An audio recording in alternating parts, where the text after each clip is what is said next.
Buenos días. El programa de hoy va a ser un programa especial. Vamos a seguir hablando de estilo de vida, de prácticas saludables, de dieta, de ejercicio, pero hoy vamos a hablar de todo eso en relación a la diabetes.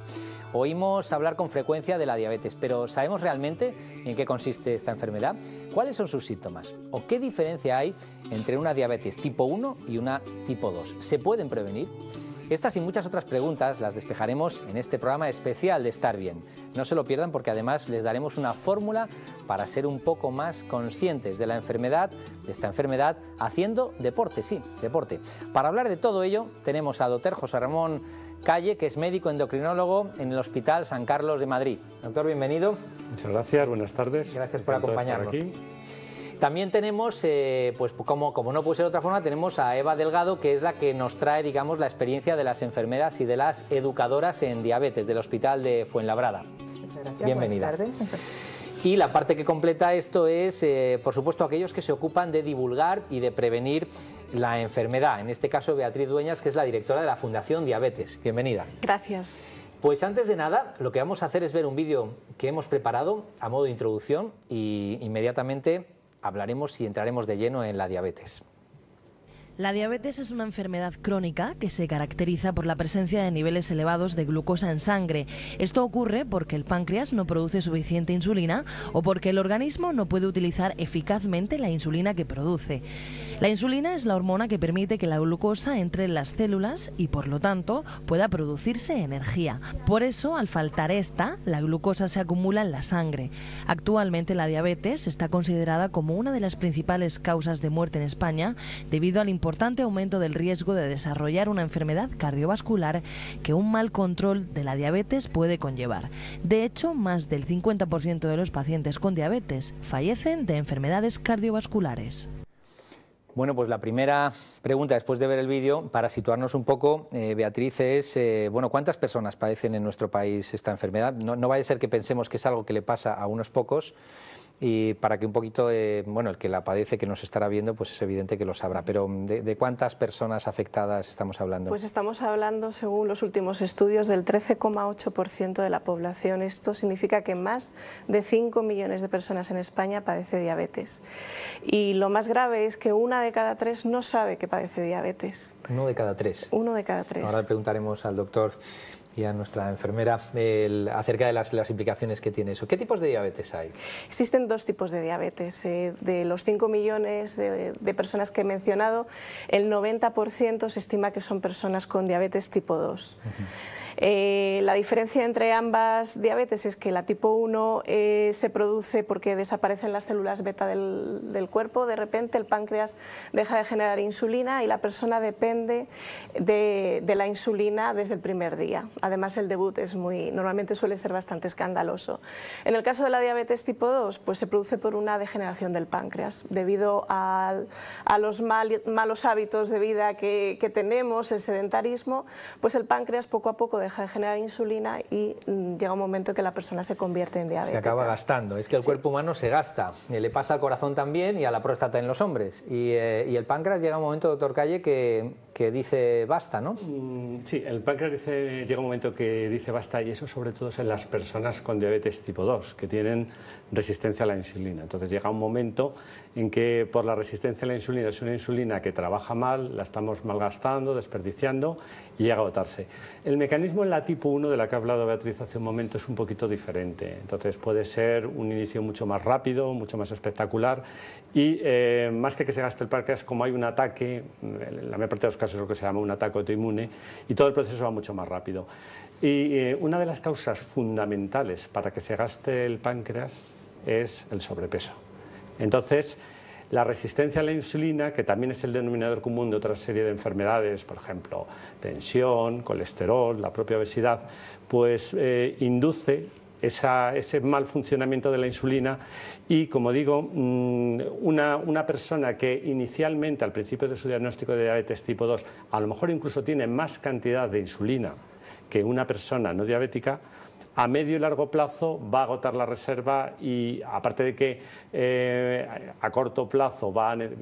Perdón, yo cortaría porque... Has dicho dos cosas muy importantes. Sí. Una es que agotamos la reserva de insulina. Sí. Por tanto, la pregunta que viene es ¿cómo podemos preservar esa reserva de insulina, Eva? ¿De qué forma podemos preservar esa reserva? ¿Con qué prácticas se pueden preservar? Lo más importante en este caso sería la prevención. Entonces, muy importante, como en este programa bien dice, lo que es una buena alimentación, una dieta lo más saludable posible y un ejercicio. Porque algo que hace que la diabetes vaya más es que la obesidad, esa resistencia que comentaba el doctor Lacalle, ¿vale?, hace que el páncreas deje de funcionar y agotemos esa reserva. Si yo ese páncreas consigo meterlo en unos kilitos menos, va a funcionar mucho mejor que si tiene un sobrepeso en el cual le va a costar mucho trabajo. Vamos a aclarar un poquito esto más. Doctor Lacalle, en ocasiones pues nos traen un sobrecito de azúcar y ahora la costumbre es rechazar un poquito el azúcar cuando se lo tenemos que añadir a algo, ¿no? Usar la sacarina o la bollería industrial, al margen de las grasas que no vamos a mencionar. Pero en lo que se refiere al azúcar, ¿uno debe ser cauto con el consumo de azúcar? Bueno, el azúcar es una parte importante de nuestra dieta. Lo que pasa es que los azúcares, azúcar en sentido amplio, pues hablamos de azúcares de absorción lenta y azúcares de absorción rápida. Lo que la gente conoce como azúcar es un azúcar de absorción rápida y eso, tanto para las personas con diabetes como para las personas no diabéticas, hombre, no es el alimento ideal. Cuanto menos tomemos, mejor. Pero eso vale tanto para personas con diabetes como para personas no diabéticas. Claro. La prohibición puede ser más o menos radical en función del tratamiento. Una persona con diabetes bien entrenada, bien educada, aunque parezca una herejía, puede llegar a tomar azúcar, siempre y cuando esté entrenado para compensar a través del ejercicio o la medicación esa ingesta que ha tomado. En cualquier caso, los azúcares más convenientes son lo que llamamos hidratos de absorción lenta, entre los cuales no está incluido lo que conocemos por el azúcar. Me imagino que desde la Fundación se harán campañas para estimular, vamos a decir, un consumo alimenticio, una dieta saludable, ¿no? Sí. Nos centramos mucho en las campañas de prevención, básicamente, y efectivamente lo que tendemos a aconsejar es llevar un estilo de vida saludable, ¿no? Desarrollamos una campaña que se llama La diabetes se puede prevenir y lo hacemos a través del test FIND-RISK, que es un test que determina el riesgo que tiene una persona de padecer diabetes en los próximos años, en base a unas preguntas muy sencillas. O sea que es posible prevenir con bastante, vamos a decir, precisión. Sí, vamos a hablar de los... Sí. No, perdón, me gustaría comentar una cosa respecto a la prevención. Antes ha citado Beatriz que hay más de 5 millones de personas con diabetes en España, pero me gustaría indicar que hay casi la misma cifra de personas en lo que llamamos prediabetes. No es un término exacto médico, pero son personas que tienen cifras de glucosa que sin llegar a ser diagnósticas de diabetes están en la parte alta de lo normal. Y aquí tenemos, ya digo, cerca de 5 millones de personas, una cifra muy similar a la de diabéticos. También me gustaría puntualizar que la diabetes tipo 2, a diferencia de la diabetes tipo 1, que el diagnóstico no puede demorarse porque el paciente es una enfermedad muy agresiva, el paciente se va a enterar sí o sí, la diabetes tipo 2 pueden pasar años. De hecho, hay algún estudio que calcula 6, 7, 8 años el tiempo desde el diagnóstico hasta que se presenta la diabetes tipo 2. Con un dato importante, en el momento del diagnóstico de diabetes tipo 2, más o menos la mitad de las personas tienen complicaciones. Vamos a concretar un poquito esto, por concretarlo. Vamos a hablar de los síntomas de alarma, porque una vez hablemos del tratamiento, vamos a ver que también el tratamiento correcto tiene algunas, digamos, señales que hay que poner sobre la mesa. Pero una persona, vamos a decir que puede ser prediabética pero que no lo sabe, ¿cuáles serían los primeros síntomas que puede tener? El problema de esta enfermedad es que los síntomas son muy generales, entonces hay que estar muy al tanto en ellos. Como bien habías dicho en el vídeo, la glucosa se suele acumular en el organismo es muy sabio y le está sobrando ese azúcar, entonces intenta eliminarlo por la orina, con lo cual es un paciente que por regla general orina mucho. Lógicamente, para compensar esa orina, bebe. Luego es un paciente que también bebe mucho. Y por regla general, aunque parezca mentira, como la glucosa está en la sangre, pero no pasa a la célula no se está alimentando. Con lo cual, lo que intenta es comer mucho porque la sensación que la célula le está mandando a él es que tiene hambre. Y la obesidad es el mecanismo de respuesta. Puede serlo, claro, efectivamente, es decir, pero sí que es verdad que la obesidad va más ligada a la resistencia. Entonces, nosotros conocemos esta enfermedad como la de el diagnóstico, solemos decir que el diagnóstico, los síntomas que aparecen son como las de las 3P, porque orina mucho, nosotros le denominamos poliuria, come mucho, polifagia, ¿vale? Y tiene mucha sed, polidipsia. Si esto va más adelante, el señor se puede encontrar cansado, débil. Entonces, muchas veces, como bien dice el doctor Lacalle, suelen aparecer en la urgencia, pues porque no se encuentran bien, pero no sabe lo que le está pasando, o porque ha perdido mucho peso, pero hay gente que cuando en una obesidad pues consigue perder 10 o 15 kilos y encima lo ha hecho comiendo mucho, pues no lo entiende, pero está genial, porque encima ha perdido 15 kilos, pero no se ha dado cuenta que detrás de ello le va la enfermedad, le va la diabetes. Vamos, antes de meternos en los efectos de las personas tratadas, vamos a hablar, hablar una pregunta más de la falta de control. 5 o 6 años que se tarda en diagnosticar, sí, cuando porque como comentábamos, los síntomas que ha comentado perfectamente Eva, la verdad es que como se van instaurando paulatinamente, es muy típico que el paciente se vaya acostumbrando, no le da mayor importancia y de ahí lo importante que son las campañas para, digamos, llamar la atención sobre si eres un paciente de riesgo, si eres obeso, tensión, colesterol, antecedentes familiares, debes hacerte algún control. Antes hablaba Beatriz de la tercera parte que lo desconoce, quizás un poquito más, 43% el último estudio. Hemos mejorado, porque hasta hace no mucho la mitad de los pacientes no sabían que era diabetes, que eran diabéticos. ¿Y ahora cuáles son los Hemos ratios? bajado los últimos al 43%. Bueno, algo vamos consiguiendo. Quiero decir, el 43% no tienen ni idea, desconocen que son diabéticos. ¿Y cuáles, asumiendo que en esos 5 o 6 años uno ya a través de un control, del seguimiento, etcétera, se da cuenta de que tiene diabetes, ¿qué otros síntomas de falta de control de la enfermedad, en este caso por no saber que son diabéticos? Claro, el problema es que no es como cuando uno tiene una pulmonía, que tiene fiebre, tos, expectoraciones, es todo muy evidente. Silente, ¿no? Claro, ahí está. Las complicaciones, lo malo es que muchas veces tardan en dar la cara y cuando dan la cara ya están en una fase demasiado avanzada. Pues que si tienes afectado el riñón, el corazón, el sistema nervioso, pero son síntomas muy anodinos hasta el punto, como digo, que lo típico es que tengamos nosotros que hacer pruebas, lo que llamamos de despistaje, para intentar descubrirlas mucho antes de que el paciente note síntomas. Si esperamos a que el paciente tenga síntomas, malo, ya va a haber complicaciones. Tenemos que adelantarnos. Adelantarnos y prevenir. Y por supuesto, y mejor aún, adelantarnos en el diagnóstico. Pues vamos a hablar un poquito de, ya llegado el caso, la buena noticia de que debido a las campañas de la Fundación y a la sensibilización del personal sanitario y a los controles que se realizan, vamos a suponer que el paciente ya se ha identificado y ahora nos vamos a centrar pues en una de las dificultades con la que se encuentran los pacientes, los que están, digamos, bajo control. Una complicación que puede surgir aunque la enfermedad esté bien controlada y ante la que hay que saber reaccionar. Nos referimos a las hipoglucemias.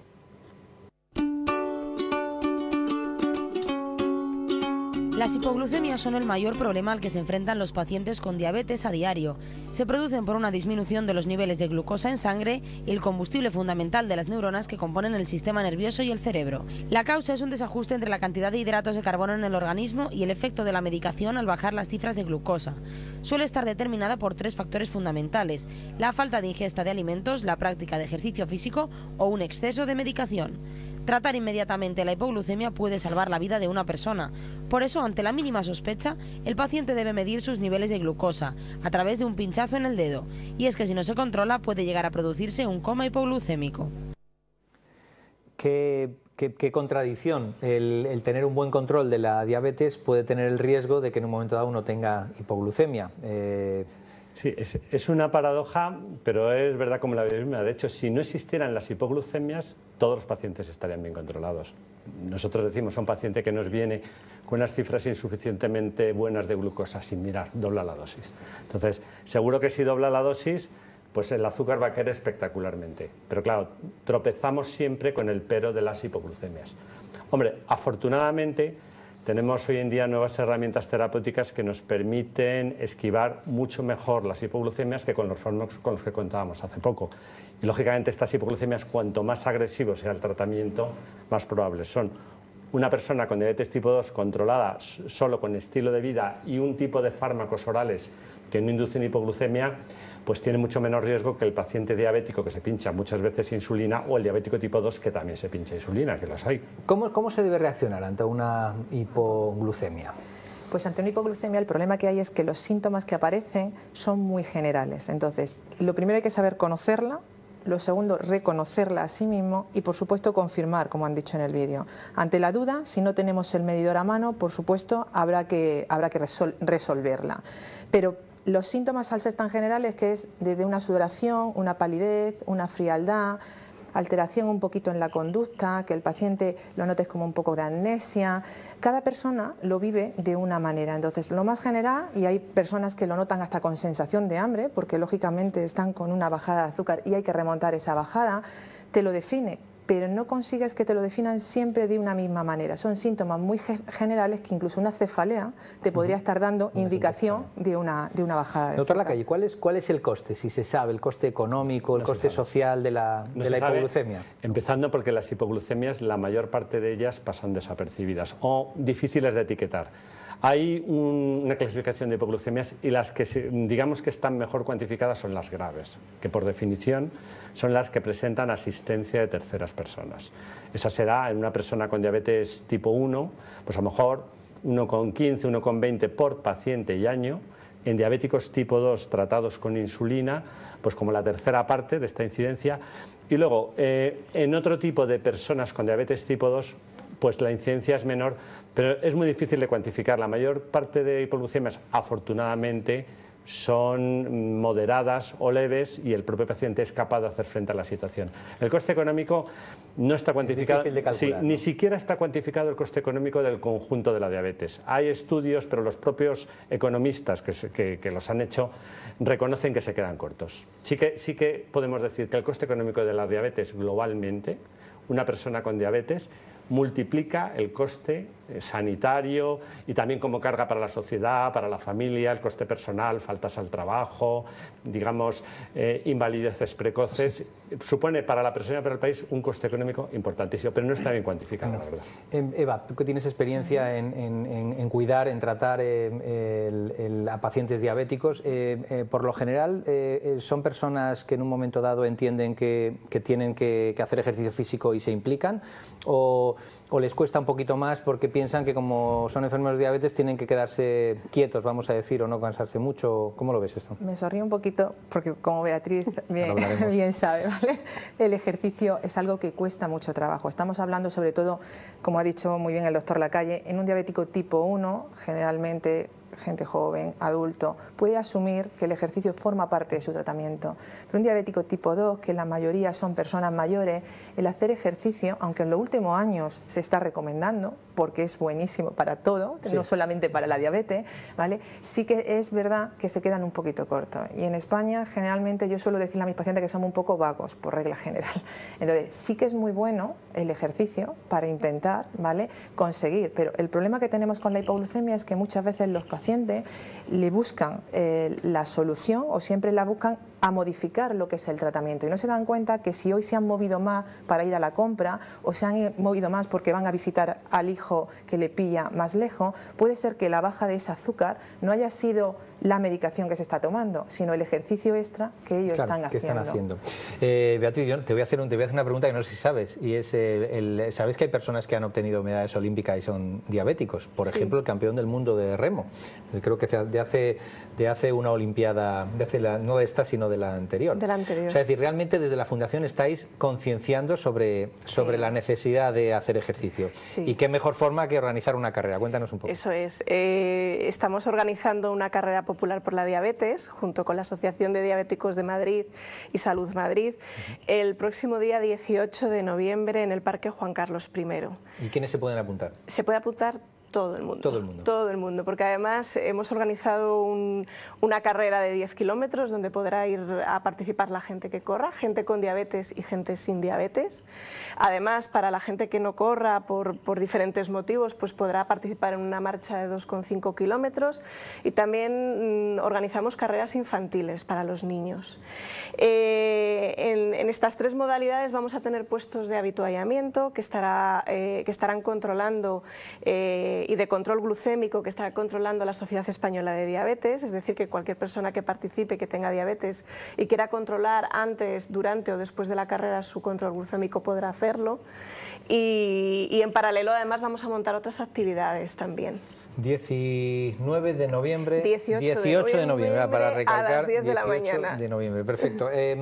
Nos estaba contando Eva que cuando se hace lo que se tiene que hacer, que es el correcto, el ejercicio, pues los niveles de glucosa, claro, la glucosa se consume y bajan. Estáis fomentando desde la Fundación el que se haga deporte. El doctor Lacalle, la hipoglucemia está ahí. Es decir, ¿y cuáles son? Podríamos decir que es un poco el coste del correcto tratamiento de la diabetes es tener una hipoglucemia. ¿Qué hace un paciente cuando tiene una hipoglucemia? Hombre, lo primero ¿se asusta tiene que estar, y modifica su tratamiento? ¿Cómo? Tenemos que educarle para que sepa hacer frente a la hipoglucemia. Porque va a venir, ¿no? Lo más probable es que venga, aunque cada vez menos. Paradójicamente y afortunadamente, cada vez nuestros controles se acercan más a los objetivos. Entonces, nuestros pacientes están mejor controlados. Pero, a pesar de ello, a pesar de que estamos de media más cerca de la hipoglucemia, afortunadamente el índice de hipoglucemias está disminuyendo. ¿Por qué? Porque tenemos nuevos tratamientos que nos permiten disminuir, el riesgo cero no existe, pero disminuir el riesgo de hipoglucemia sí. Tenemos nuevos tratamientos con insulina, los análogos de insulina rápida y los análogos de insulina lenta para las personas con diabetes tipo 1, aparte de la bomba de insulina. Tenemos en la diabetes tipo 2 nuevos antidiabéticos orales que tienen un perfil de acción que disminuye el riesgo de hipoglucemia. Tenemos para las personas con diabetes tipo 2 también unos nuevos fármacos inyectables, pero que no son insulina, los análogos GLP-1. Están muy de moda ahora, el liraglutide, sanitide, y son fármacos que nos permiten controlar el azúcar disminuyendo el peso, importantísimo para la diabetes tipo 2, y con un riesgo ínfimo de hipoglucemia. Es decir, que afortunadamente tenemos nuevas herramientas que nos permiten, digamos, insistir en nuestra recomendación de ejercicio que, como decíamos muy bien hace un momento, los pacientes no cumplen. Son un poco vagos o a lo mejor que es culpa nuestro de educadores médicos que no nos hemos sabido transmitir que el ejercicio, la nutrición y la medicación son las tres patas del tratamiento de la diabetes, y el ejercicio es una de las tres patas y muy importante. De hecho, las sociedades científicas recomiendan a la semana 150 minutos de ejercicio. Hablo de ejercicio, no pasear. Hombre, si una persona mayor tiene contraindicaciones para ejercicio, pasear está estupendo. Pero si puede hacer ejercicio, mejor. Doctor Lacalle, por concretar un poquito, lo que está claro es que las ventajas del ejercicio en personas que no tienen ninguna patología base son extraordinarias, y estamos hablando aquí que la persona que padece diabetes debe, además de tomarse mucho más en serio ese ejercicio, aún sabiendo que eso puede tener como efecto, digamos, contrario la hipoglucemia. Puede tener la hipoglucemia, pero si nosotros le hemos entrenado suficientemente y hemos adoptado uno de estos tratamientos que disminuye el riesgo, a pesar de ello debe. Hay que tener en cuenta que las complicaciones de diabetes, sobre todo, se producen a través de alteración del sistema circulatorio de los distintos órganos afectados, vista, riñón, etc. Si nosotros mejoramos la circulación, por ejemplo, a través del ejercicio, el riesgo de hipoglucemias va a disminuir. Aparte que mejoramos también otros factores de riesgo que suelen asociarse, sobrepeso, tensión, colesterol. Todo ello viene también beneficiado por la actividad física. Bueno, por un poco parece que ya hemos averiguado algo que es un problema para los que cumplen el tratamiento y también cuál es la posible solución. Lo que está claro es que cuando uno tiene, Eva, una hipoglucemia, lo primero que tiene que hacer es ponerlo en conocimiento de su médico, en el sentido de decir qué puedo hacer para que esto me ocurra menos, ¿no? Claro. Yo, más que ponerlo en conocimiento de su médico, sí que intentar un poquito, es decir, saber resolverlo es lo primero, ¿vale? Que no se resuelve de la forma correcta, y eso sería otro tema que podríamos tratar. Y en segundo lugar, sí que buscarle la causa. Es decir, como bien ha dicho el doctor Lacalle, en la diabetes hay pocas cosas que se pueden controlar, pero bajo mano siempre tenemos alimentación y tenemos ejercicio. Entonces, si yo busco la causa de mi hipoglucemia y ha sido porque yo hoy me he movido más o porque he comido menos y verdaderamente me he puesto la misma dosis de insulina para lo que comía todos los días, si le busco la causa y la hipoglucemia yo la he encontrado que el problema ha sido que yo he hecho más ejercicio o he comido menos, ¿vale? Lo que tengo que hacer la próxima vez, lógicamente, es intentar buscarle la solución. Si no le encuentro la causa, yo ahí sí que lo podría en conocimiento, ¿vale? Bien de su médico, de su enfermera educadora, para intentar entre todos poder buscar un poquito dónde está la solución de esa hipoglucemia que el paciente está teniendo. Pues yo creo que nos ha quedado bien claro, y además hemos cumplido la promesa de que íbamos a hablar de estilo de vida, de hacer deporte, que siempre hacemos, de los beneficios de hacer deporte, incluso en pacientes, en este caso en pacientes diabéticos. 18 de noviembre, gran día, ahí vamos a estar todos para esa carrera. para convencer a los diabéticos y a sus familiares y a todos en general, a toda la población, que hay que correr, que hay que hacer deporte y que hay que moverse. Pues doctor Lacalle, muchas gracias por habernos acompañado, del Hospital San Carlos de Madrid, por darnos esa visión del especialista. Eva, pues que sigáis ahí haciendo tanto por los pacientes, y desde la Fundación Beatriz, pues muchas gracias, y estaremos ahí, por supuesto, no nos perderemos la carrera. Gracias. Y a ustedes, pues nada, nos vemos el próximo sábado a la misma hora, donde seguiremos hablando de estilo de vida, de ejercicio y de algunos aspectos interesantes que cuando hay que hablar de enfermedad también se hace. Hasta entonces.